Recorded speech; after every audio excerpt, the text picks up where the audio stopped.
Diplomacy हो, इसमें भारत की भूमिका को आप कैसे देखते हो? देखिए, यूनाइटेड नेशंस में जो इंडिया की भूमिका अभी है वो बहुत असर्टिव है, स्ट्रांग है।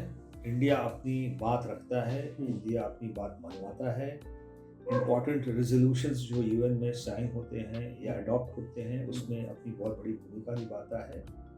और जो सबसे इम्पॉर्टेंट चीज़ जो हम लोगों ने महसूस की है कि भेड़ चाल नहीं है वहाँ पर। एक टाइम पे भेड़ चाल हो रही थी अच्छा। कि, और उस टाइम पे क्या था कि ब्लॉक की नीति थी, राजनीति थी कि इंडिया जो है वो सोवियत ब्लॉक में है, क्योंकि उस समय इंडिया सोवियत यूनियन के संपर्क बहुत अच्छे थे। तो इंडिया को लोग मानते थे कि ये सोवियत खेमे में है, तो विदेश नीति भी सोवियत खेमे के हिसाब से चलती थी। लेकिन 2014 के बाद से प्रधानमंत्री जी ने खेमे खत्म कर दिए। उन्होंने कहा कि भारत किसी कैंप में नहीं है, भारत किसी अलायंस में नहीं है। भारत सोवियत यूनियन के संपर्क अच्छे थे। 1991 में जब सोवियत यूनियन का डिसइंटीग्रेशन हुआ तो उस समय भारत रशिया के संपर्क बहुत अच्छे रहे।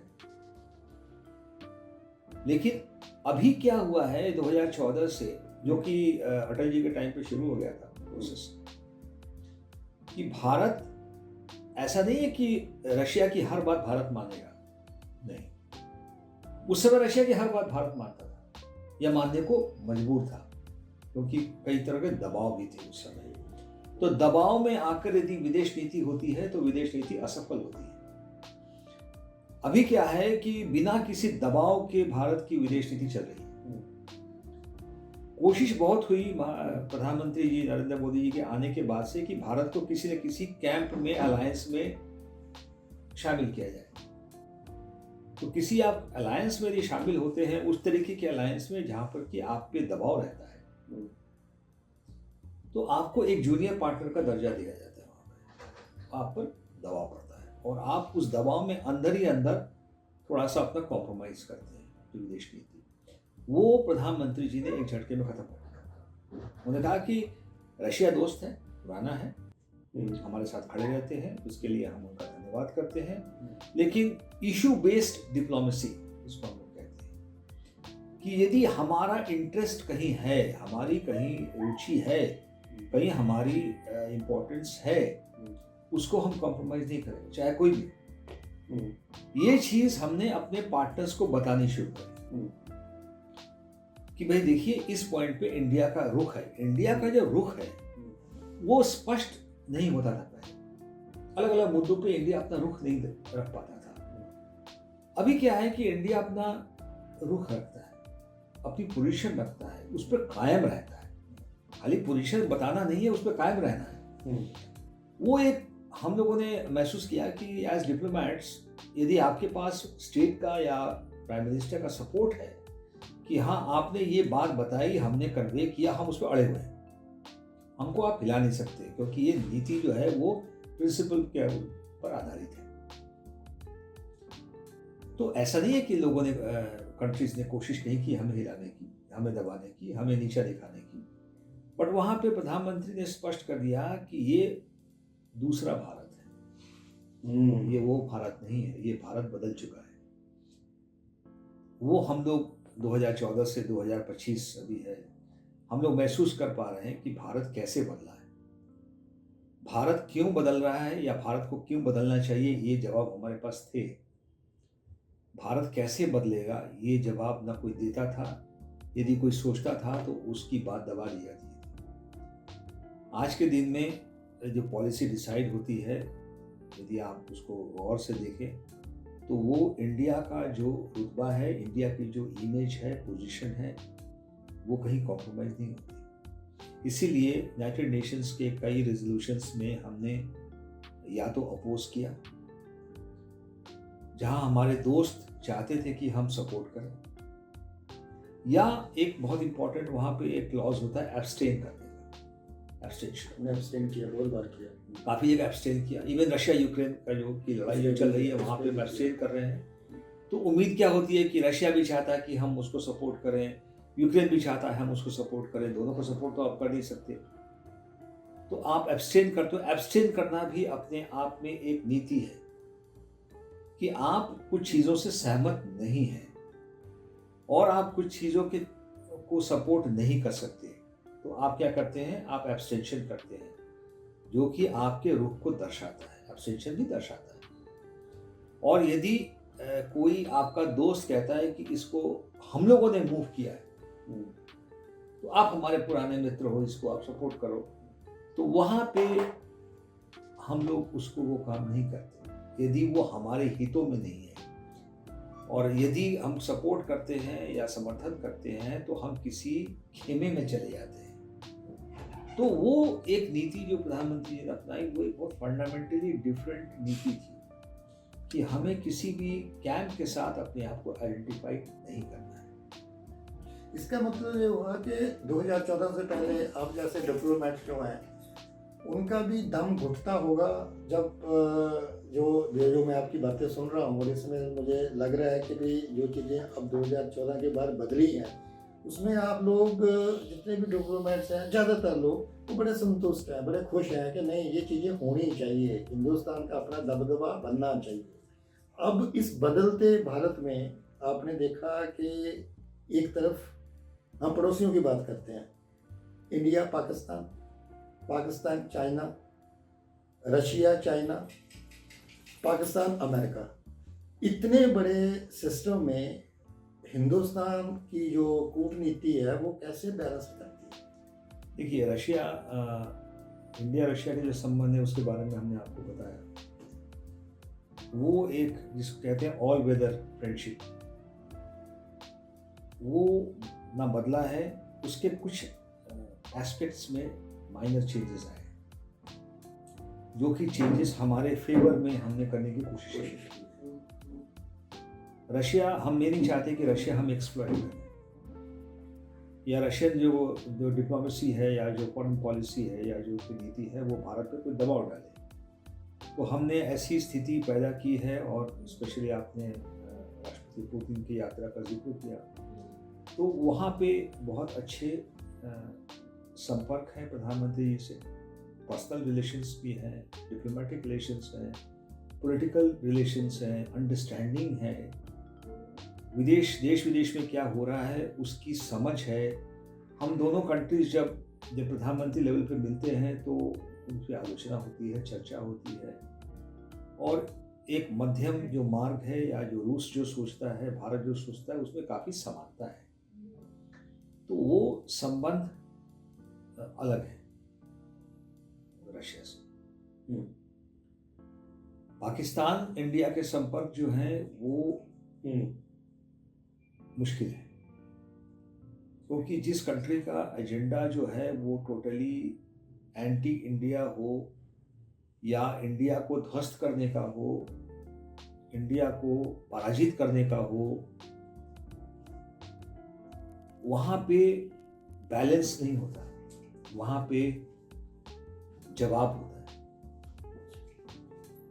पहले का क्या था कि भारत जो है पाकिस्तान की मार को चुपचाप सहन करता था। प्रधानमंत्री मोदी जी के आने के बाद से उन्होंने ये पॉलिसी जो है वो चेंज कर दी रातों रात।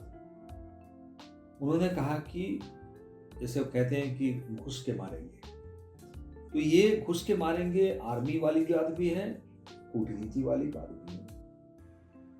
एक्सपोज करना पाकिस्तान को डिफरेंट लेवल्स पे, क्योंकि वो कंट्री जो है उसका एग्जिस्टेंस ही है एंटी इंडिया, उसका एग्जिस्टेंस, पाकिस्तान का एग्जिस्टेंस और कुछ नहीं है। इस बात को मोदी जी बहुत अच्छे से जानते हैं, और पाकिस्तान का यदि आपने मुंहतोड़ जवाब सारे मंचों से नहीं दिया तो फिर इसमें आपकी कमी है। और इसमें बहुत बड़ी भूमिका जो है वो यूनाइटेड नेशंस के प्लेटफॉर्म पे हम करते हैं, कि वहाँ पे कोई भी ऐसी बात आती है, कोई भी स्पीच होता है, कोई भी ऐसे रेजोल्यूशंस आते हैं, तो उसका पुरजोर मुकाबला हम करते हैं, उस पर जवाब देते हैं। कई बार ऐसा भी हुआ है कि वहाँ के प्रधानमंत्री हों, यहाँ के विदेश मंत्री हों, उन्होंने कोई भारत के खिलाफ स्पीच दी जिसमें भारत का काफ़ी उन्होंने क्रिटिसिज्म किया। तो वहाँ एक होता है right to reply United Nations में, जिस कंट्री की आप आलोचना करते हो उस कंट्री के पास एक राइट टू रिप्लाई होता है उस स्पीच के बाद। और मान लिया कि शहबाज शरीफ है वहाँ के प्रधानमंत्री, तो शहबाज शरीफ ने अपने भाषण में कश्मीर का उल्लेख किया, भारत के खिलाफ कुछ शब्द उन्होंने बोले, तो right to reply Indian side को मिलेगा, क्लेम करेगा इंडिया, मिलेगा। तो होता क्या है कि आप यदि किसी जूनियर लेवल ऑफिसर से वो रिप्लाई करवाते तो मुंह पे तमाचा पड़ता है। यदि प्राइम मिनिस्टर ऑफ पाकिस्तान का जवाब यदि कोई सेकंड सेक्रेटरी लेवल ऑफिसर दे रहा है यूनाइटेड नेशंस में, हमारे जो यूनाइटेड नेशंस कमीशन है न्यूयॉर्क में, तो हम बताते हैं कि तुम्हारे प्रधानमंत्री की औकात ही हमारे सेकंड सेक्रेटरी लेवल से भी कम है, तुम जो बात जैसे आप करते हैं। तो ये चीजें जो हैं, पाकिस्तान का कोई भी कमेंट हो, स्टेटमेंट हो, कैसे बैलेंस कैसे करते हैं? बैलेंस इसमें अब क्या है कि उसका मुंहतोड़ जवाब है। जैसे आपने ऑपरेशन सिंदूर में देखा पहलगाम अटैक के बाद, उसके पहले आपने जो सर्जिकल स्ट्राइक देखा आपने, तो सर्जिकल स्ट्राइक जो है वो कोई नॉर्मल डिसीजन तो था नहीं।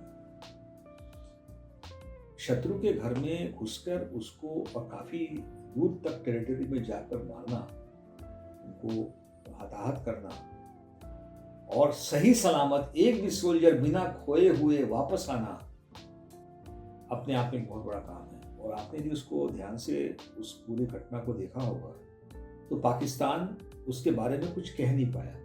क्यों कह नहीं पाया? देखिए, कूटनीति जब होती है तो उसके बड़े ही आयाम होते हैं। यदि पाकिस्तान देखिए मारे कौन गए? टेररिस्ट मारे, आतंकवादी मारे। लॉन्च पैड्स किसके ध्वस्त हुए? आतंकवादी के ध्वस्त हुए। तो क्या पाकिस्तान ये कहेगा कि उन्होंने आके हमारे देश में आतंकवादियों को मारा? यदि आपने ये कह दिया तो लोग कहेंगे अच्छा इसका मतलब क्या आतंकवाद को पनाह दे रहे हो, खेती बड़ी कर रहे हो आप। तो आपने उनको बांध दिया कि मारेंगे, तुम बोल भी नहीं पाओगे कि हुआ क्या। तो चुपचाप मार सहन कर ली उन्होंने, एक भी कमेंट नहीं किया उन्होंने। किसी को पर्सनल लेवल पे बोला होगा, किसी कंट्री को कहीं रोया धोया होगा। तो इसलिए वहां पे कोई बैलेंसिंग नहीं है। बैलेंसिंग जो है वो चाइना के साथ है, पाकिस्तान से बैलेंसिंग नहीं है। पाकिस्तान के साथ it's a one way attack. जैसा वो कहेंगे, प्रधानमंत्री ने अपनी पॉलिसी में बोला है कि now it is any terrorism, act of terrorism from Pakistan side will be treated as an act of war. आतंकवाद मतलब आप लड़ाई, आपने लिया लड़ाई छेड़ी इंडिया के खिलाफ, वहां पे कोई बैलेंस नहीं है। और इंडिया चाइना के साथ जो बैलेंस है, देखिए चाइना की जो नीति है पाकिस्तान के सपोर्ट। चाइना जो है वो नहीं चाहता कि भारत जो है वो साउथ एशिया में या ग्लोबल लेवल पे बहुत प्रगति करे, बहुत बड़ा इंपॉर्टेंट प्लेयर बन जाए। ये चाइना कभी नहीं चाहता। चाइना चाहता है कि इंडिया को साउथ एशिया में घेर के रखने का, इतने प्रॉब्लम्स क्रिएट कर दें कि इंडिया यहीं फंसा रहे। तो जो गलवान में जो इंसिडेंट हुआ, ऐसे इंसिडेंट्स दोस्तों के साथ तो नहीं होते।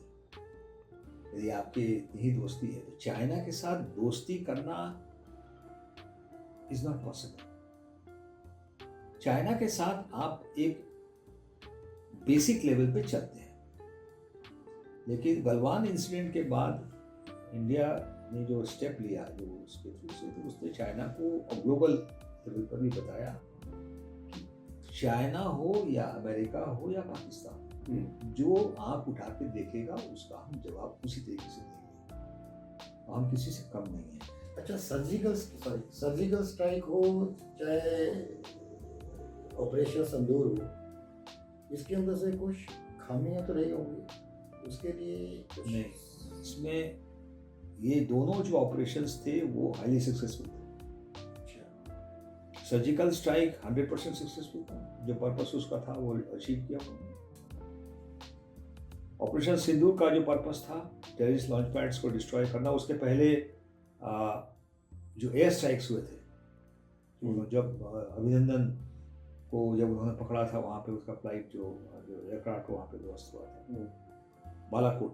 बालाकोट एयर स्ट्राइक्स जो है वो भी अपने आप में बहुत बड़ी मिसाल है। उन्होंने बालाकोट में हमने जाकर अंदर तक मारा उनको, और मारा अभिनंदन का एयरक्राफ्ट तो ठीक है वो गिरा, बट उसके साथ साथ और भी एयरक्राफ्ट गए थे जो कि सही सलामत वापस आए।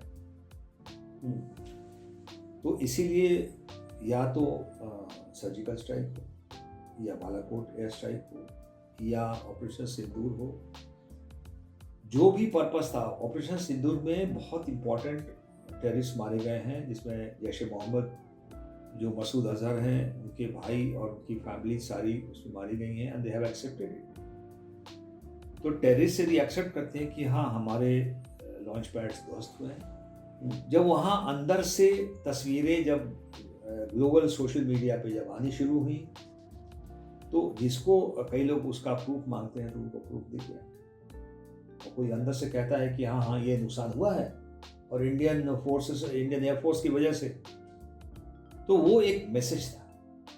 Operation Sindoor was also a message कि यदि आप अपनी लाइन क्रॉस करेंगे तो आपको हम खत्म कर देंगे, खुद मिट्टी में मिला देंगे। तो प्राइम मिनिस्टर बोलते हैं कि आपको मिट्टी में मिला देंगे, घर में घुस के मारेंगे। ये इसलिए कहते हैं कि इट्स अ फैक्ट, क्योंकि पाकिस्तान ऐसे जो देश हैं ये वैसी लैंग्वेज नहीं समझते, थोड़े गुंडे वाली लैंग्वेज समझते हैं।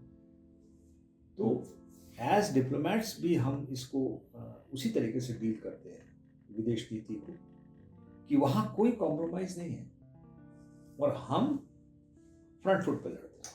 अच्छा, एक और चीज़ बताओ मित्रा साहब, कि हमने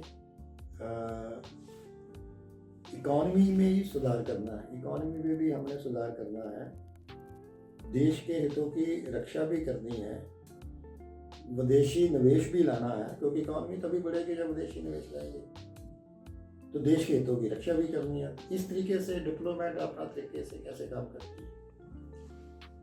जब हम लोग बाहर में पोस्टेड होते हैं, जैसे इवन यहाँ पर भी विदेश मंत्रालय में इकोनॉमिक डिवीजन है, मल्टीलैटरल इकोनॉमिक रिलेशंस का डिवीजन है, इन लोगों का मेन काम है कि विदेश से निवेश, विदेशी जो देश हैं उनसे इकोनॉमिक रिलेशंस बनाना।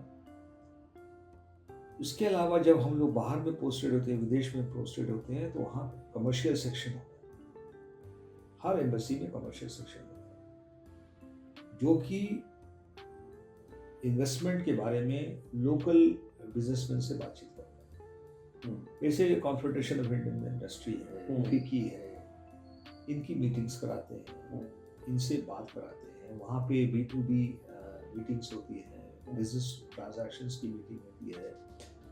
यहाँ से बिजनेसमैन को वहाँ ले आते हैं, वहाँ के बिजनेसमैन को यहाँ ले आते हैं, बताते हैं कि इंडिया में क्या स्कोप है काम करने का, इंडिया में क्या स्कोप है अच्छे बिजनेस का, आपको किस तरीके का माहौल यहाँ हम मुहैया कराएंगे, आपको इंडिया में निवेश क्यों करना है, क्यों करना चाहिए, सेफ है, आपकी इन्वेस्टमेंट सेफ है, उसमें काफ़ी अच्छे रिटर्न्स हैं।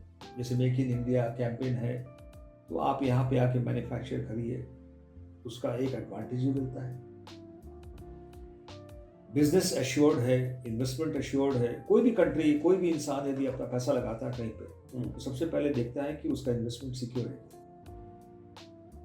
वो उसकी तरफ बहुत बड़े बड़े कदम 2014 से लिए गए हैं कि आप जाके एज डिप्लोमेट्स कन्विंस करिए अपने पार्टनर्स को, जहाँ भी आप पोस्टेड हैं, कि why you should come to India. India is a good destination investment के लिए, इकोनॉमिक डेवलपमेंट के लिए।